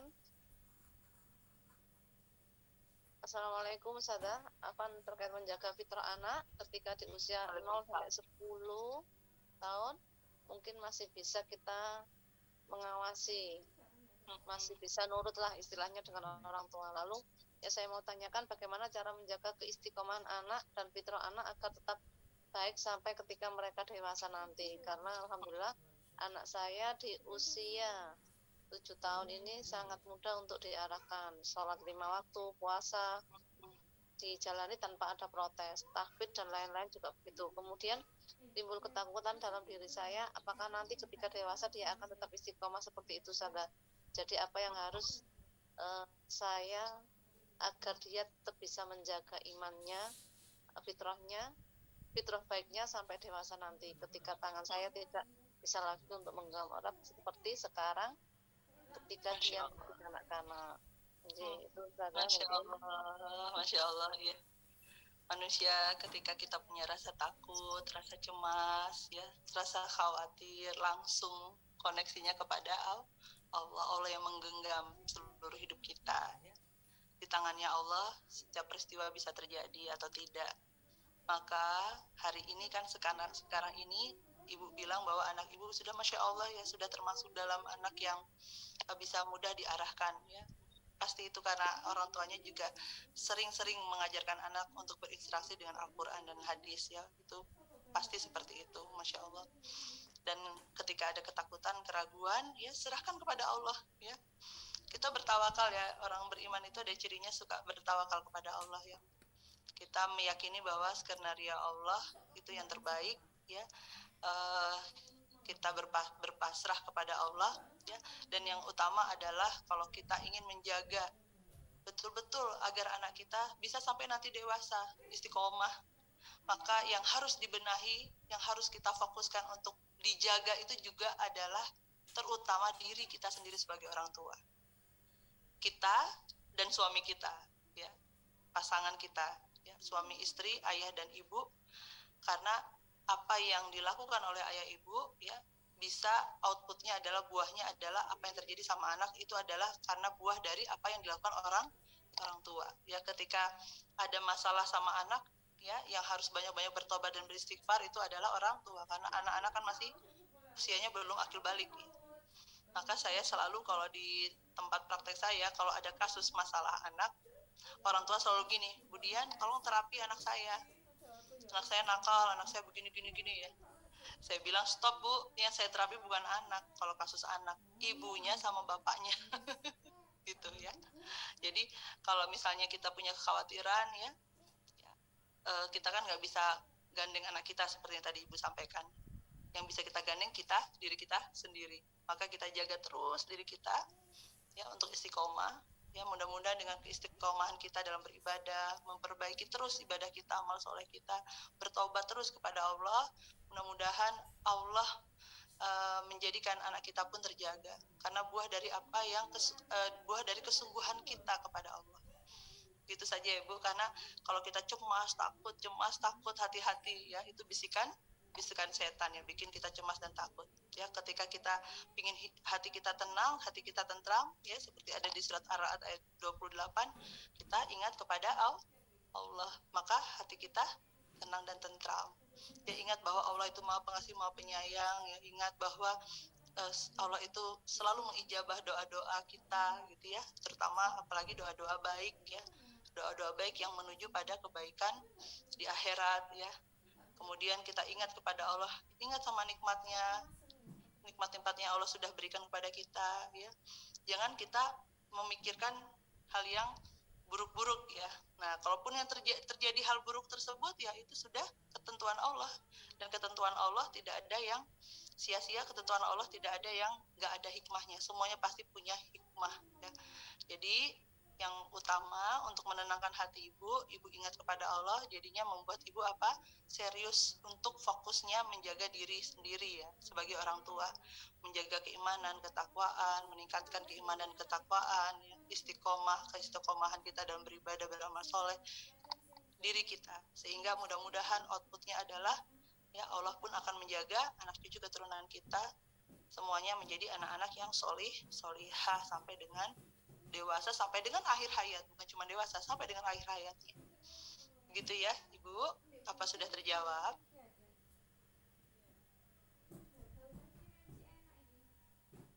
Ampun, insya Allah ya, Ustazah. Satu pertanyaan lagi, Ustazah. Ya, satu lagi ya, sudah jam 9. Iya, insya Allah terakhir nih. Dari Bu Riris, Ustazah. Assalamualaikum, Ustazah. Waalaikumsalam.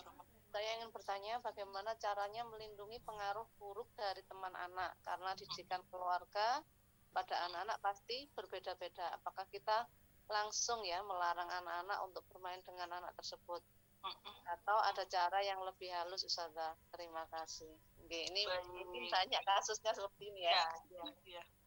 Ini ya, saya akan share materi saya karena ada di materi saya sebetulnya tadi karena waktunya nggak cukup. Ya, baik, sebentar ya.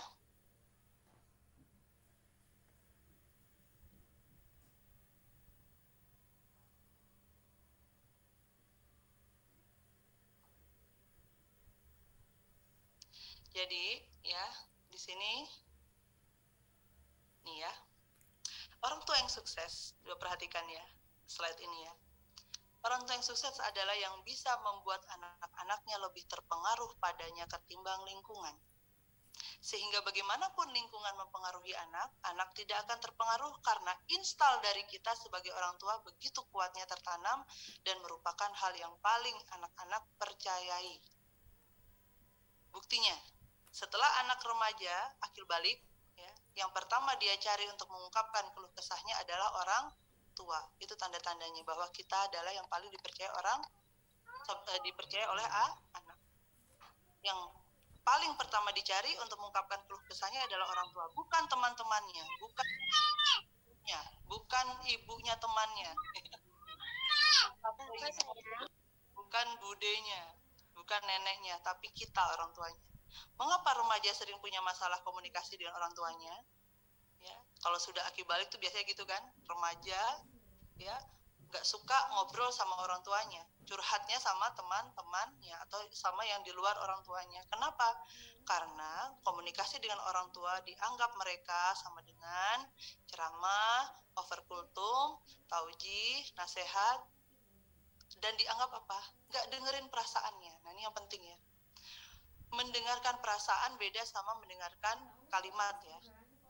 Kalau mendengarkan perasaan anak merasa dihargai perasaannya, dimengerti, dipahami perasaannya, ya, didengarkan perasaannya, sehingga anak pun akan ketagihan untuk ngobrol sama ibu bapaknya. Karena kalau ngobrol sama ibu, aku nggak dipotong kemudian langsung dikasih nasihat. Kalau aku cerita didengerin sampai selesai, kemudian aku dimotivasi, bukannya aku disalah-salahin. Karena orang tua biasanya kalau anak sudah curhat, ceritanya itu ada yang membuat kita panik, ya kita sukanya ngejudge anak kita, langsung dipotong, langsung dinasehati, langsung diajarin ini itu. Padahal anak belum selesai cerita. Maka jadilah orang tua ya yang membuat anak nyaman dan aman ketika berkomunikasi. Ini untuk khusus usia remaja ya, akil balik. Ya itu tapi dimulai ditanamkannya sejak usia sebelum akil balik. Anak akan senang bercerita sama kita ya, karena bercerita sama Umi, sama Abi, sama Ayah, sama Bunda itu sangat menyenangkan.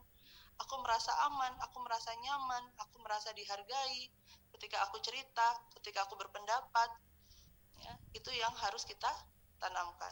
Terlalu banyak bicara, terlalu banyak emosi, itu yang biasanya banyak orang tua terapkan kalau anak kita curhat. Nah, tahukah Anda, remaja yang punya kesempatan bicara curhat dengan orang tuanya punya ketahanan mental yang bagus dalam menghadapi lingkungan. Anak-anak yang dekat secara emosional dengan orang tua mudah dikuasai orang tua, bukan lingkungan. Ini menjawab ya. Jadi kalau install Anda begitu kuatnya di hati anak Anda, ya, anak tidak boleh makan coklat, ya, karena giginya lagi sakit. Nah, ketika Anda adalah orang yang paling dipercaya kata-katanya oleh anak, ketika anaknya main ke rumah bibinya, main ke rumah pamannya, main ke rumah neneknya, di mana Anda tahu nanti di sana rules-nya beda. Nah, tapi ketika anak Anda sudah Anda briefing di rumah, dan posisinya apa yang Anda sampaikan itu yang paling dipercayai anak-anak Anda, maka ketika nanti dia ke tempat neneknya, ada suguhan coklat, permen, dan lain-lain, dia akan ingat sama nasihat Anda, briefingnya Anda sebelumnya. Ya, Anda membriefing, nah, tahu kan, giginya lagi sakit, rasanya gimana kalau sakit? Nggak enak ya, nggak bisa tidur ya. Jadi karena lagi sakit, sementara nggak boleh makan coklat dulu sama permen yang manis-manis ya. Apa yang terjadi kalau misalnya kamu makan permen dan coklat? Giginya sakit, terus nanti dibawa ke dokter gigi, di dokter gigi dibor, rasanya enak apa enggak? Enggak enak. Jadi nanti di rumah nenek, kalau misalnya nenek kasih coklat, kasih permen, apa yang harus kamu lakukan? Gitu ya, kita kalau sama anak tuh gitu ya, jangan kita jangan kita intinya biarkan anak berpikir sendiri, membuat kesimpulan sendiri gitu ya. Jadi dengan pertanyaan, jadi apa yang harus dilakukan gitu, tanyakan, nanti dia akan menjawab, berarti kalau nenek kasih coklat harus ditolak gitu. Berarti nanti aku nggak mau kalau nenek kasih coklat.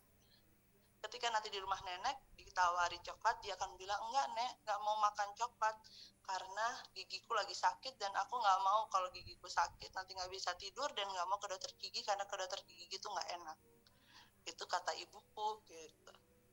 Ya, jadi ini yang utama, menciptakan kedekatan emosi dengan anak.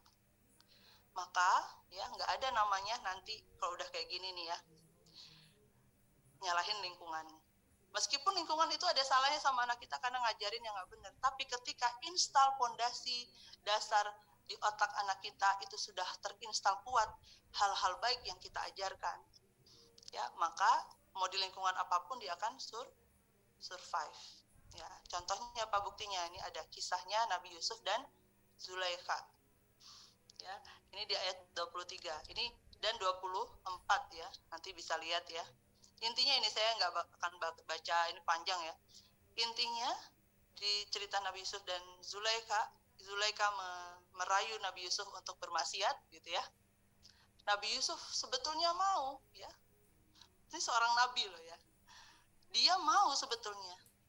Nah, tapi sama Allah dilindungi. Sebentar. Sama Allah dilindungi dengan apa? Diperlihatkan tanda dari Tuhan. Diperlihatkan tanda dari Tuhannya. Apa yang diperlihatkan oleh Allah? Yaitu ya dalam redaksi tafsirnya ya, itu adalah wajah ayahnya Nabi Yusuf yang sudah menginstal kuatnya keimanan, ketakwaan ya untuk taat kepada Allah. Ketika ingat wajah ayahnya, langsung Nabi Yusuf sadar dan kemudian terlindungi dari berbuat hal yang bermaksiat itu ya, dirayu oleh Zulaikha.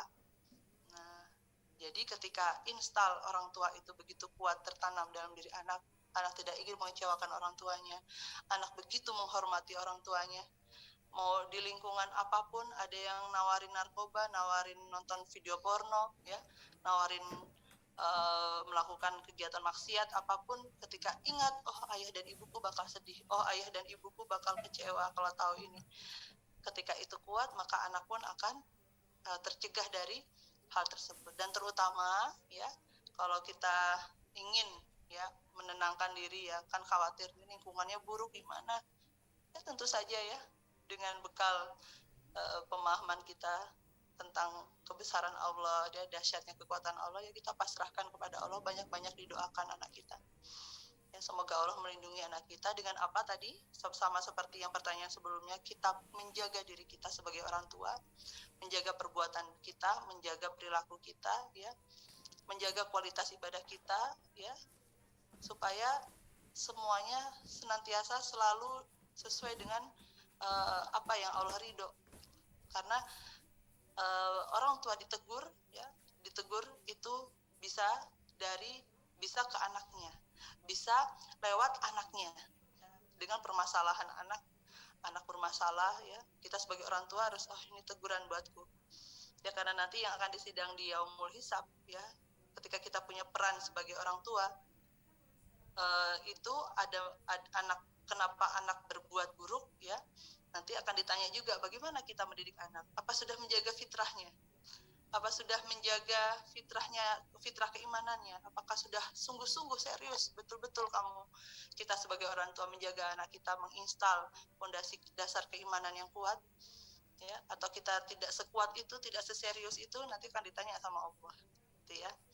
Nah, jadi yang utama adalah ternyata kita harus menjaga atau membina kedekatan emosi dengan anak yang utama, sehingga anak akan dikuasai oleh kita orang tuanya, bukan lingkungannya. Demikian jawaban saya. Mohon maaf panjang.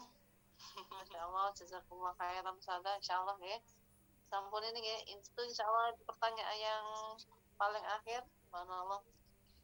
Insya Allah itu sudah menjadi bekal banyak ya bagi wali santri, apalagi pertanyaan yang terakhir tadi itu mungkin banyak yang dirasakan oleh ibu-ibu yang sudah mempunyai putra-putri yang sudah agak besar ya. Ya Allah itu. Oke. Ini sebelum saya akhiri, mungkin bagi penanya tadi Bu Aswa dan Bu Riris bisa meninggalkan nomor telepon ya di kolom chat. Insya Allah nanti ada door prize dari Kritapa untuk 3 penanya tadi nggih. Ya, minta tolong nanti jangan lupa tinggal nomor teleponnya di kolom chat nggih.